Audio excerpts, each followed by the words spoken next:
उपेंद्र कुशवाहा की पार्टी 13 और 14 को उनकी पार्टी में बैठक होने वाली है। उसमें उपेंद्र कुशवाहा भाग लेंगे और क्या उनके भविष्य का फैसला होगा, यह सभी बातें होंगी।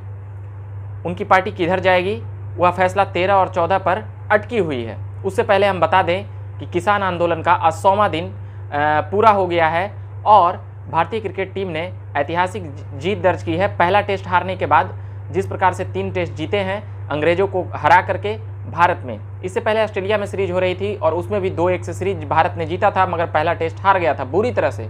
मगर यह जो सीरीज था कहीं ना कहीं इसे जीतना ही था 2-1 से कम, तभी वर्ल्ड चैंपियनशिप के फाइनल में जाते। Man of the match Rishabh Pant रहे, उन्होंने शतक लगाकर भारत की जीत में अहम भूमिका निभाई। वहीं वाशिंगटन सुंदर ने नवाज 96 रन बनाए और रोहित शर्मा 49 और अक्षर पटेल ने एक अच्छी पारी खेली। उसके बाद फिर बॉलरों का जो नंबर आता है, अंतिम पारी में 5-5 विकेट अश्विन और अक्षर पटेल ने बांट लिए। अक्षर पटेल ने अपने फर्स्ट टेस्ट सीरीज में जिस प्रकार का परफॉर्मेंस किया है वो काबिलिए तारीफ है, मगर man of the series R Ashwin बनते हैं। अब बात मैं करने वाला था उपेंद्र कुशवाहा की पार्टी पर क्या होने वाला है। कभी नीतीश कुमार के लिए कह सकते हैं कि उनके साए की तरह पीछे रहकर राजनीति शुरू करने वाले उपेंद्र कुशवाहा एक नई पार्टी बनाते हैं। 9वां स्थापना दिवस हो रहा था, वहीं पर एक बात चल पड़ी, क्या उपेंद्र कुशवाहा का रालोसपा का पार्टी जदयू में विलय करने वाला है, क्या नीतीश कुमार की पार्टी में अहम जिम्मेदारी मिलने वाली है। उसके बाद फिर जो बात एक और बात आ रही है कि क्या प्रशांत किशोर का जो स्थान था जदयू का राष्ट्रीय उपाध्यक्ष का, वहाँ पर उपेंद्र कुशवाहा को क्या मिलेगी। कई खबरें हैं, क्या उपेंद्र कुशवाहा विलय करेंगे, गठबंधन करेंगे या फिर नीतीश कुमार से दूरी बनाएंगे।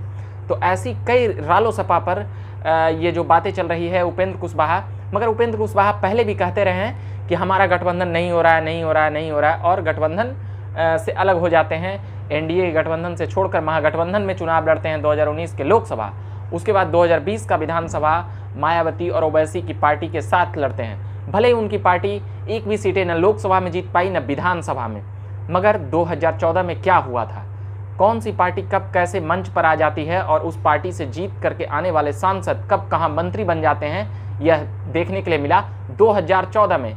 शायद उपेंद्र कुशवाहा को भी यकीन नहीं था उन्हें गठबंधन करने का इतना फायदा हो जाएगा और राजनीति में एक स्वर्णिम अध्याय लिखने का भी मौका मिल जाएगा।